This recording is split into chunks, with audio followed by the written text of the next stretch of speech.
Hey guys, how you guys doing? I'm actually at the mall right now and ran into a little bit of a situation. I was going in to pick something up, an impact drill at this shopping mall, and got the drill, but came across another problem. Basically, my car is having issues cranking, and I've spent the last hour trying to get it to crank, but nothing seems to work at all. So basically what I did was right off the bat, I was thinking maybe it was the brake switch. Considering I did have a brake light that was out, but I replaced the battery, but that's the only thing that has me thinking about that. Good thing there's a lot of people walking around, because I actually tested it out, had asked somebody to look at my brake lights while I press on the brakes. I pressed on the brakes and the brake light was good. So it wasn't the brake switch that was the problem. So first thing off the list was checked off. So going down the list, I'm thinking to myself, it's not the brake light. What's the most likely scenario of a situation like this? And it might have been the battery.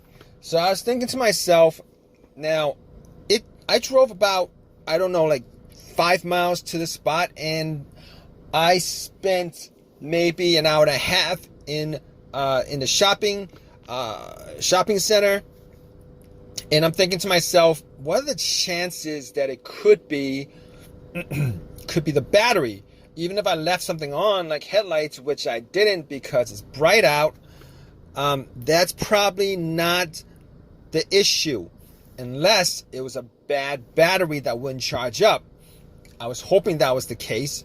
So I put on my headlights just to test it out. Went out. Now it's quite bright outside because the sun is out. Wasn't able to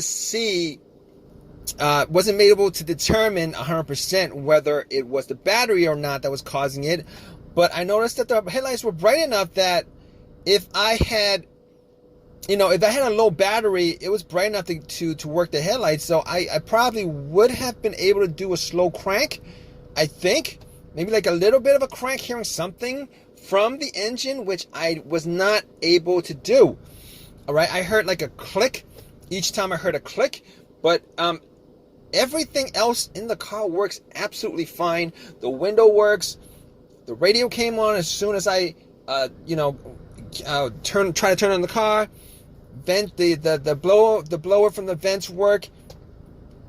And, all the dash light came on as normal. I did not recall having a check engine light. I don't think there's one on at this moment.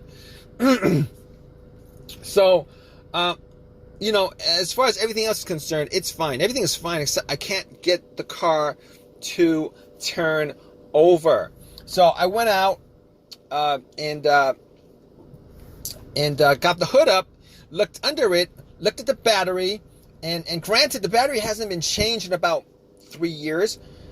So I was thinking to myself, maybe it's time to change the battery up. Perhaps it's time to change the battery up. Perhaps that's the problem, right? And the terminal were a bit dirty. So what I did was I went back into the mall, got a couple of brushes, metal brushes, and a can of Coke. Pour a can of Coke on terminals, took the terminals off, and then I brushed off the debris. And there was like a lot of whitish, bluish kind of debris on there.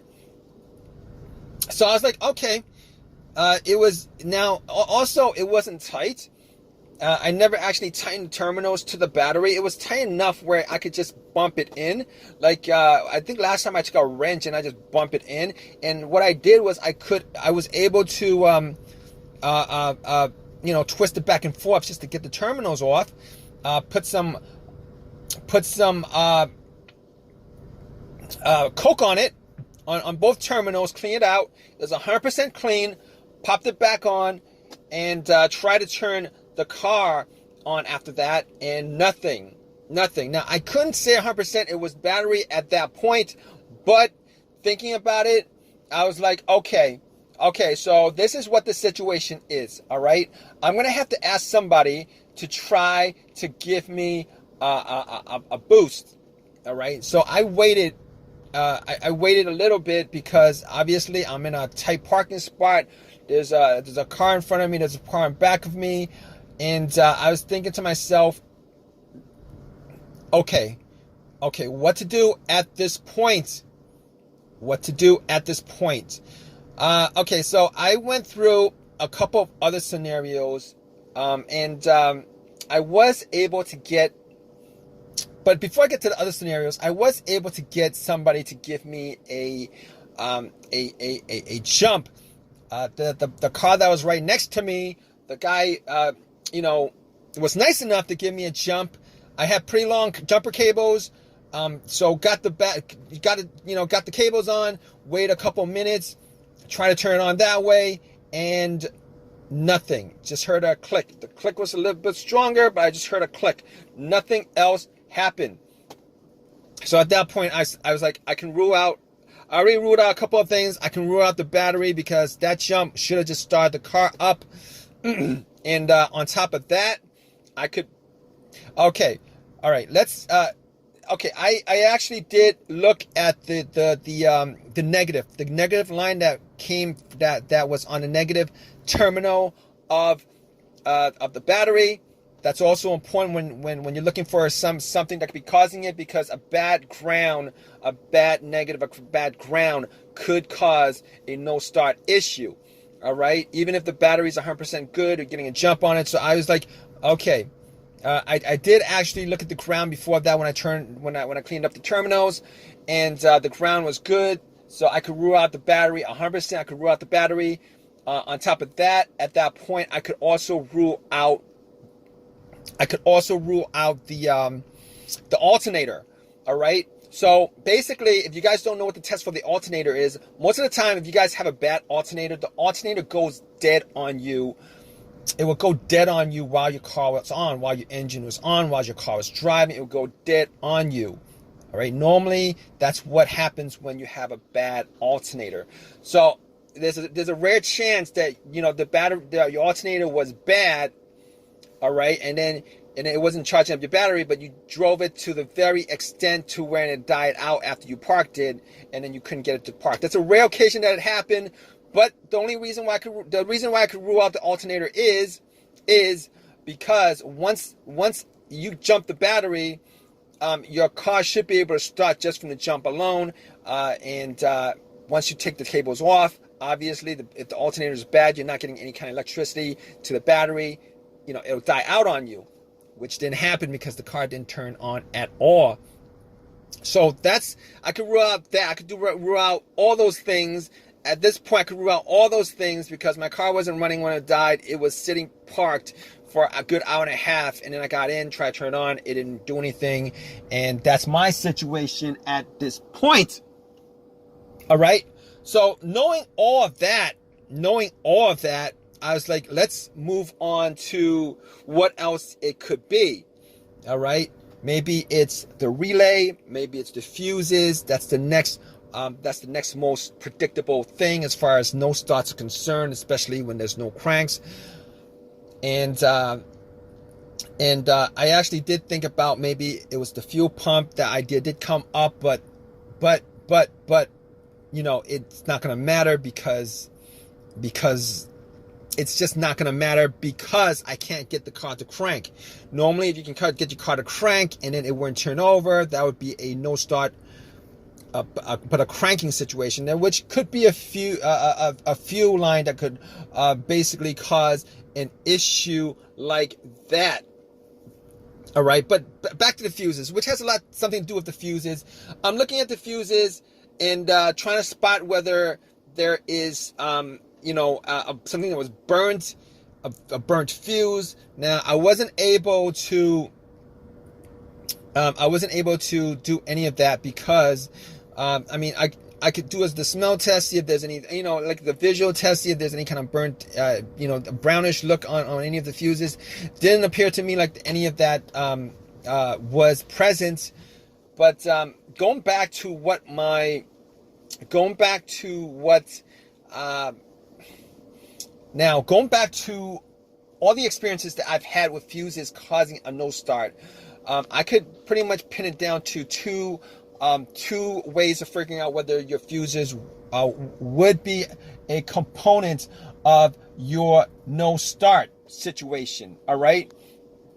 Now, one of those ways you can figure it out is, okay, I had this instance where I had a Honda where I had no power inside the car whatsoever. There was like no power at all inside the car, as if terminals were taken off and there's no connection to a battery or a power source.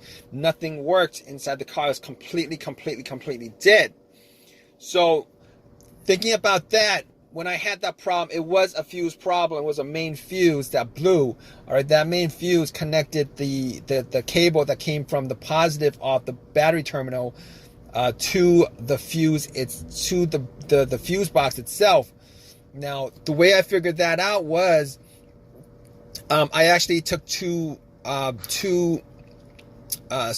screwdrivers that I had, and I connected one portion of it to another portion, to the other portion of it, where the fuses touch the two fuse terminals. I put that together, and everything started beeping, turned on, etc. At that point, I knew it was that main fuse that was causing my issue. So when I had that issue, once I put that fuse in, it started working again. Everything worked fine. Everything worked good. Everything was good after that. So I knew it was the main fuse. That was one instance where I had a fuse issue. Unfortunately, that's not the situation I'm having here, because I'm getting full power. I'm getting 100% full power, except my car's not cranking over. It's not like my car is completely dead like that previous issue I had. I have like power for everything, for the power windows, for the remote. That's how I got into my car.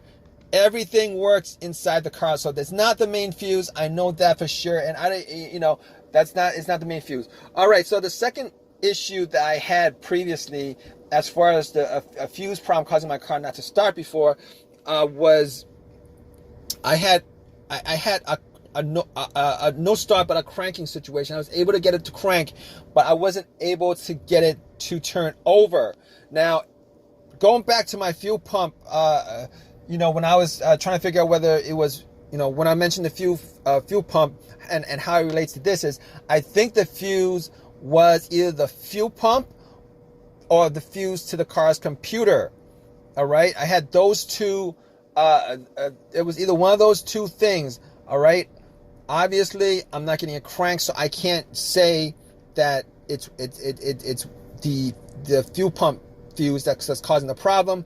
I can also verify that it is not the car's computer that's causing the problem, or fuse that connects the car to the computer. Basically, I have a reader on me, an OBD2 reader on me, where I plugged it in, because first thing I did, I did that somewhere in between all this, just to figure out whether there's a check engine light or some kind, whether a code came up for the car, and it read everything. It says there's no codes, or everything was, it read everything. So the fact that it was able to read everything tells me that the computers in the car is fine. Like I'm not getting any kind of weird thing happening with anything. Everything works the way it's supposed to work, except it wouldn't crank. So going through all those situations, I don't believe it's the fuses, but I didn't have a fuse tester to test it. Now, I could have gone inside to buy a fuse tester, but I mean, seeing as how I've got at least a couple of fuse tester, and I didn't want to buy another one just for this situation, seeing as how I don't believe that it's the fuse that's causing the problem. Now, could it have been the relay? Going to the relay. Now, relays are a little bit more difficult to figure out. But I will say this. All right. every time I try to turn the car on, it would click. Normally what happens if you get a click every time you try to turn the car on, if it clicks, that's normally a good sign that the relay is working, because that's the relay. The relay actually, I believe there's it clicks just to start up. There's a click because apparently there's terminals that click together to connect the whole entire to get it to start, for lack of a better word, to get it to start. But seeing as how I was hearing a click each and every time I try to start, and I try to start this car maybe at least 15, maybe even 20 times. I was just going but I'm pretty sure it wasn't that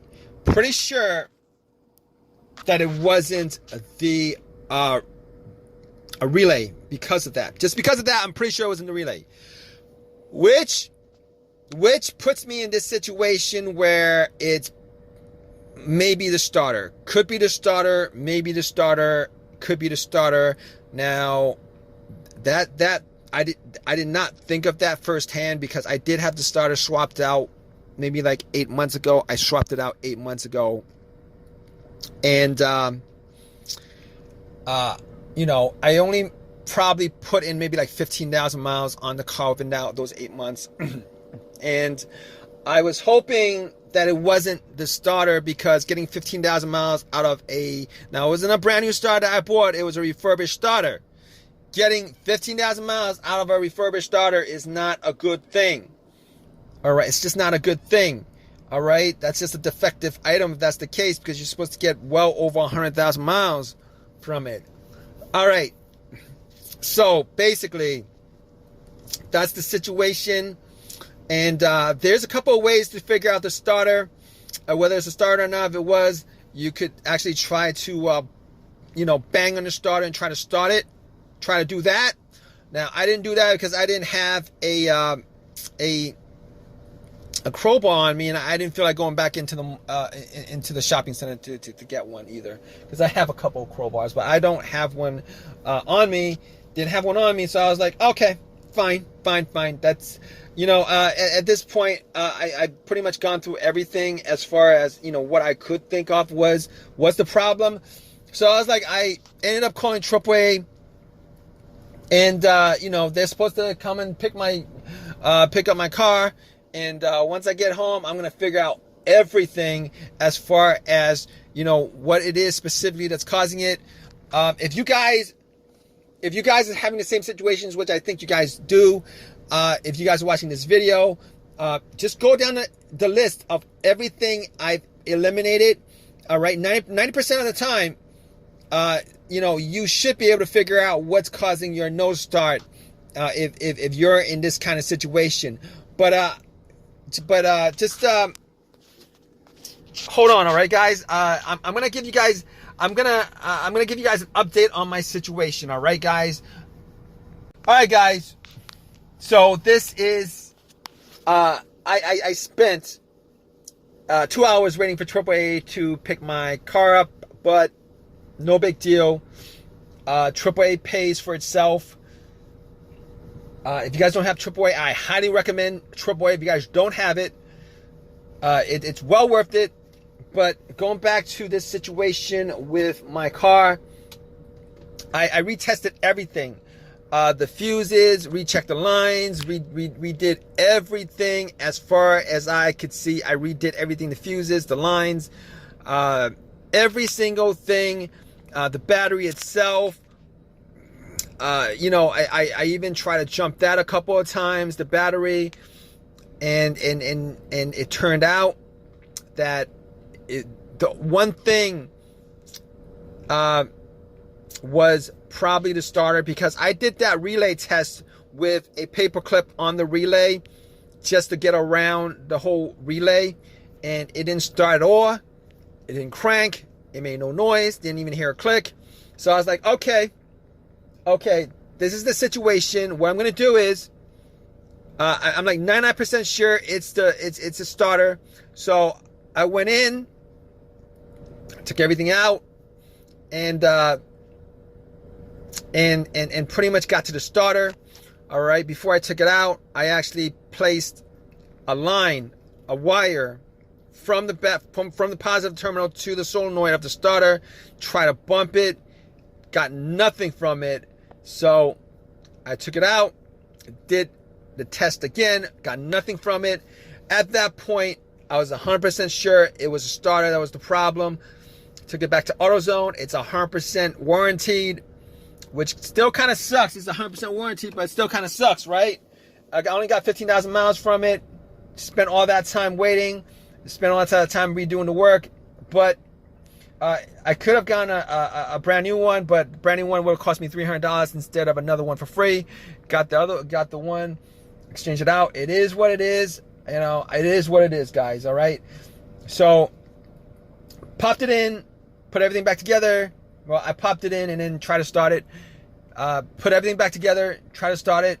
It start up. Everything works, guys. All right. So it was the starter that was causing this no start. Now, if you guys are having the same situation, like I said before, all right, what you guys should do, definitely should do, is just go down the list. Eliminate everything off the list that I went through earlier in the video. And 99% of the time, that should be the reason why your car is not starting. Should be the reason why you guys should have a no crank, no start issue. All right. And if this has helped you guys out in any way, please give me a thumbs up. Please subscribe. If you guys have any comments at all, please leave your comments in the comment section. All right, guys, I really appreciate it. All right, guys, take